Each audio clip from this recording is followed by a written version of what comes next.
অভিষেকের নামে তোলাবাজিতে ধৃত, সাসপেন্ডের পর এবার গ্রেফতার। তৃণমূল থেকে সাসপেন্ডের পর গ্রেফতার তরুণ তিওয়ারি। অভিষেক বন্দ্যোপাধ্যায়ের নাম করে তোলাবাজি করতেন তিনি। লিখিত অভিযোগ দায়ের হয়েছে ইতিমধ্যেই পোস্তা থানায়। এক ব্যবসায়ী লিখিত অভিযোগ দায়ের করেছে। অভিযোগের পর যুব নেতা তরুণ তিওয়ারিকে সাসপেন্ড। রৌনক প্রতিনিধি রয়েছেন আমাদের সঙ্গে। রৌনক, অভিষেক বন্দ্যোপাধ্যায়ের নাম করে তোলাবাজি বুঝলাম, কি কি অভিযোগ রয়েছে এই তরুণ তিওয়ারির বিরুদ্ধে? দেখো, ইতিমধ্যে পোস্তা থানায় গতকাল যে ব্যবসায়ী অভিযোগ করেছিল সেই অভিযোগের ভিত্তিতে মূলত দুষ্কৃতিমূলক কার্যকলাপ, তোলাবাজি এবং খুনের হুমকি সহ একাধিক অভিযোগ তার বিরুদ্ধে মামলা রুজু হয়েছে এবং সেই বিষয়কে সামনে রেখেই পোস্তা থানার পুলিশ তাকে কিন্তু গ্রেফতার করেছে। যেটা জানা যাচ্ছে, এই তরুণ তিওয়ারির সঙ্গে রাহুল সিং এবং রাহুল পুরোহিত নামে আরও দুই যুবককে কিন্তু গ্রেফতার করা হয়েছে। এদের একটি চক্র ছিল এবং এরা এর আগেও কিন্তু একাধিকবার তোলাবাজির যে অভিযোগ এদের বিরুদ্ধে উঠেছে। এবং গতকাল ব্যবসায়ী যে অভিযোগটা করেছিল যে তার মাকে প্রায় 14 ঘন্টা আটকে রেখে 3 লক্ষ টাকা দাবি করে এবং 3 লক্ষ টাকা নেওয়ার পরই তার মাকে ছাড়া হয়। এবং এই ব্যবসায়ীর মা নিজে কিন্তু গতকাল পোস্তা থানায় এসে লিখিত অভিযোগ দায়ের করে এই তরুণ তিওয়ারির বিরুদ্ধে যে তিনি অভিষেক বন্দ্যোপাধ্যায়ের নাম করে বিভিন্নভাবে কিন্তু তাদের কাছ থেকে টাকা চায় এবং লক্ষ লক্ষ টাকা তাদের কাছে দাবি করে। তার কিছু ঘন্টা পর আর সকালে দেখা গেল তৃণমূল কংগ্রেসের তরফ থেকে তাকে বহিষ্কার করা হলো এবং তার কিছুক্ষণ পরই পোস্তা থানার পুলিশ এই রাহুল পুরোহিত, রাহুল সিং এবং বহিষ্কৃত তৃণমূলের যুব নেতা তরুণ তিওয়ারিকে গ্রেফতার করে। দুষ্কৃতিমূলক কার্যকলাপ, তোলাবাজির অভিযোগ এবং খুনের হুমকি সহ একাধিক মামলা তার বিরুদ্ধে রুজু করা হয়েছে। এবং সূত্র মারফত যারা জানা যাচ্ছে, এই রাহুল সিং এবং রাহুল পুরোহিত কিন্তু এর আগেও একাধিকবার তোলাবাজির অভিযোগ রয়েছে তাদের বিরুদ্ধে এবং তাদের এই একটি চক্র কাজ করে। জিরো টলারেন্স নীতিকে সামনে রেখে স্টেপ নিচ্ছে তৃণমূল নেতৃত্ব। কোনো অভিযোগ এলে সঙ্গে সঙ্গে ব্যবস্থা, কি বলছেন কুণাল ঘোষ? শোনা যাক। কিছু নথিপত্র, কিছু বক্তব্য সামনে এসেছে, কিছু অভিযোগ সামনে এসেছে, তার ভিত্তিতে তৃণমূল ব্যবস্থা নিয়ে তো এটা প্রমাণ করে দিল যে এত বড় দল, এত বড় সংগঠন, সেখানে যদি কোথাও কেউ কোনো আপত্তিকর কিছু করে থাকেন, তৃণমূল কংগ্রেস কিন্তু সঙ্গে সঙ্গে সেটা রেয়াত করে না, সঙ্গে সঙ্গে ব্যবস্থা নেয়।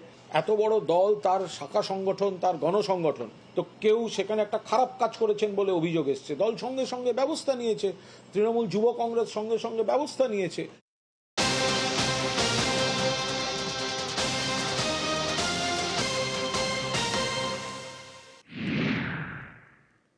শৃঙ্খলায় শক্ত শাসক।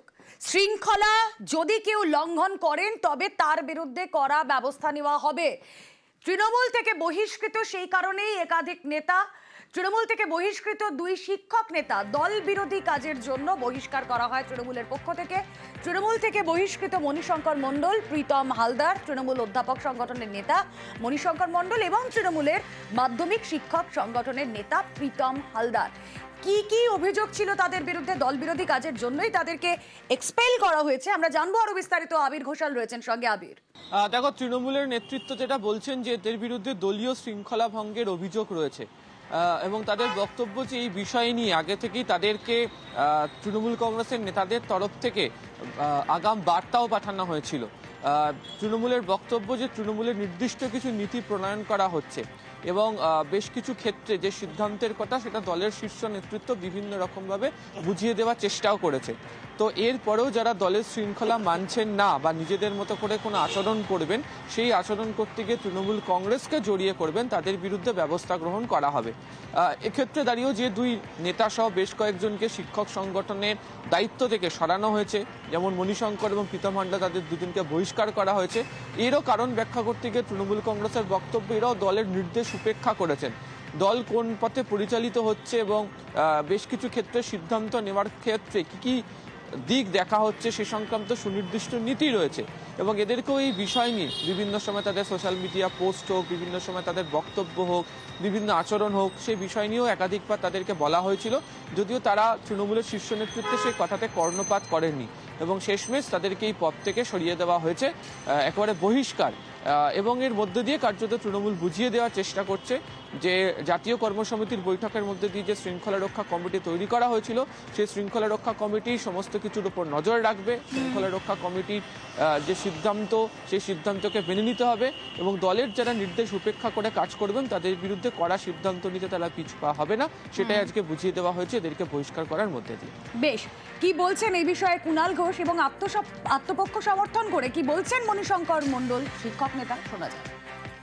যেহেতু এটা সাংগঠনিক বিষয় এবং শিক্ষা সেলের বিষয়, ফলে হায়ার লিডারশিপ এবং শিক্ষা সেলের প্রধান সেখান থেকে বিষয়টা আলোচনার মাধ্যমে শীর্ষ নেতৃত্বের সঙ্গে কথা বলার পর সেই অনুমোদন ক্রমে শিক্ষা সেল থেকে কয়েকজনের বিরুদ্ধে বিশৃঙ্খল আচরণ এই অভিযোগে তাদের সমস্ত পদ এবং সংগঠনের যাবতীয় জায়গা থেকে তাদের অপসারিত করেছে। আমি মনে করি দলের সর্বভারতীয় সাধারণ সম্পাদকের পক্ষে বলা দল বিরোধিতা নয়। তাই যে ব্যক্তি নিজে ব্যক্তি স্বার্থ চরিতার্থ করবার তাগিদে এটিকে দল বিরোধিতার আখ্যা দিয়ে আমাকে দল থেকে বহিষ্কার করছেন, এটা আপনাদেরকে বলছেন, আমি সেটাকে নিন্দা জানাচ্ছি, প্রতিবাদ জানাচ্ছি। আমি মনে করি আমি অভিষেক বন্দ্যোপাধ্যায়ের পক্ষে বলেছি, আগামী দিনেও বলবো। এবার কাউন্সিলরদের দাদাগিরির কথা আপনাদের বলবো। দেখুন, এক কাউন্সিলরের দাদাগিরি এবং তারপর থেকে সেই কাউন্সিলর যার ছবি আপনারা দেখছেন, সমরেশ চক্রবর্তী, বাগুইআটি থানায় যার বিরুদ্ধে অভিযোগ দায়ের করা হয়েছে এবং পুলিশ তাকে খুঁজে বেড়াচ্ছে, তবুও তার টিকে ছোঁয়া যাচ্ছে না।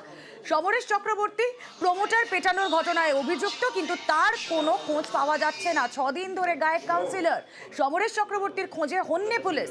চিলাপাতায় কাউন্সিলরের রিসর্ট রয়েছে, সেখানে হানা দেয় পুলিশ এবং তারপর দীঘায় হানা পুলিশের। কোনো কিছু কি জানা গেল এখনো পর্যন্ত? তার ট্রেস কি পাওয়া গেল? অনুপ প্রতিনিধি রয়েছেন, বিস্তারিত জানাবেন অনুপ।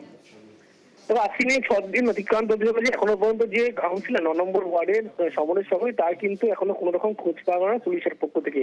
এর আগে আলিপুরদুয়ারের যে তার রিসর্ট, সেখানে যখন হানা দেওয়া হচ্ছিল, তার পাশাপাশি গতকাল রাতের বেলায় দীঘার উদ্দেশ্যে বাগুইআটি থানার পুলিশ তারা কিন্তু রওনা দেয় এবং ওল্ড দীঘা নিউ দীঘা মিলিয়ে মোট 5টি হোটেল সেখানে কিন্তু তল্লাশি অভিযান চালানো হয় এবং তারপরেও সেই কাউন্সিলরের কোনো রকম কিন্তু খোঁজ পাওয়া যায়নি। গ্রেপ্তারি এড়াচ্ছি, তিনি কিন্তু একেবারে পালিয়ে বেড়াচ্ছেন, এমনটাই কিন্তু পুলিশের পক্ষ থেকে স্পষ্ট করা হচ্ছে। তার কারণ তার বাড়িতে নোটিশ দেওয়া হয়েছে, তিনি কিন্তু গড়হাজি ছিলেন। সেই কারণেই পুলিশের পক্ষ থেকে তার যদি টাওয়ার লোকের মোবাইল ফোন তিনি ব্যবহার করছেন না, এমনটাই জানা যাচ্ছে।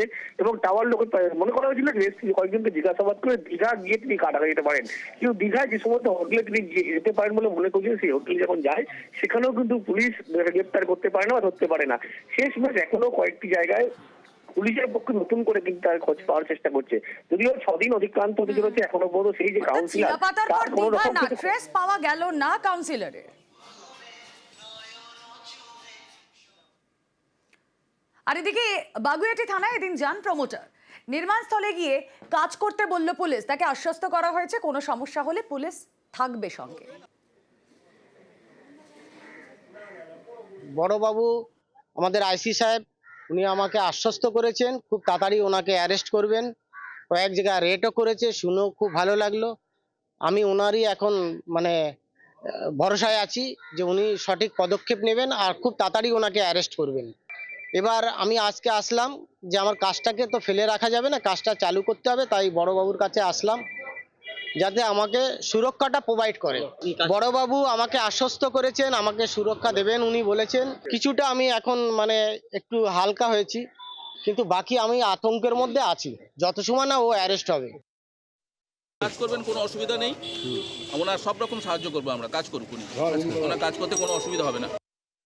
কাউন্সিলর প্রত্যক্ষভাবে যুক্ত কিনা আমি জানি না এখন, তবে যারা করেছে তারা কাউন্সিলরের সাথে তাদের যোগ আছে। কাউন্সিলর নিজে করেছে এরকম তো আমি শুনিনি। তো আমি তো বলছি যে যারা করেছে তাদের বিরুদ্ধে আমার দিক থেকে পুলিশকে আমি ব্যবস্থা নেওয়ার কথা বলছি। দলের তরফ থেকে ব্যবস্থা নেওয়া হবে সেটা আমি কথা বলবো।